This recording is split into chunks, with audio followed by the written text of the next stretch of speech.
মুহাম্মদ সাল্লাল্লাহু আলাইহি ওয়াসাল্লাম বলেন, ও আমার উম্মতেরা তোমরা শুনে রাখো, ও আমার সাহাবায়ে কেরাম তোমরা শুনে রাখো, তুমি যদি মিফতাহুল জান্নাতের অন্তর্ভুক্ত হতে পারো রে উম্মত, আমি রাসূল ঘোষণা দিলাম মিফতাহুল জান্নাতিস সালাত, নামাজটা তোমার চাবি হয়ে তোমাকে জান্নাতে নিয়ে যাবে। বলেন না সুবহানাল্লাহ।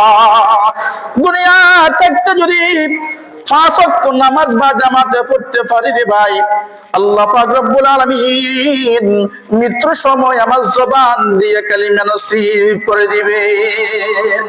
বলেন নামাজ পড়া লাগবে কি লাগবে না? কথা বলেন, নামাজ দরকার আছে কি নাই? সবাই বলে নামাজ দরকার আছে কি নাই? আছে না ভাই? আছে। এই যদি নামাজ পড়তে পারি, আমরা সবাই কামনা করি আমাদের মৃত্যুর সময় কালিমা নসিব হোক, কিন্তু খুবই আফসোসের বিষয় মৃত্যুর সময় যেমন কালিমা নসিব হবে, কোন কারণে সেই কাজটা আমরা খুঁজে বের করতে রাজি না। তাহলে বলেন 5 ওয়াক্ত নামাজ সহিহ আর শুদ্ধ করে পড়লে আল্লাহ পাক দুনিয়াতে দুইটা দিবেন, এক নম্বর রিজিকের অভাব দূর করবেন, 2 নম্বর মৃত্যু সময় কালিমা নসিব করবেন। যার মৃত্যু সময় কালিমা নসিব হবে বুঝে যাবে সে জান্নাতি। বলেন সুবহানাল্লাহ। আর একটা আর কয়টা আছে? 3টা আছে। বলেন কয়টা আছে? 3টা আছে। আরো 3টা শুনবেন তো ইনশাআল্লাহ।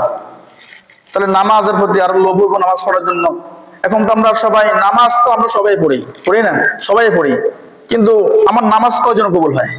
হাদিসের ভিতর আছে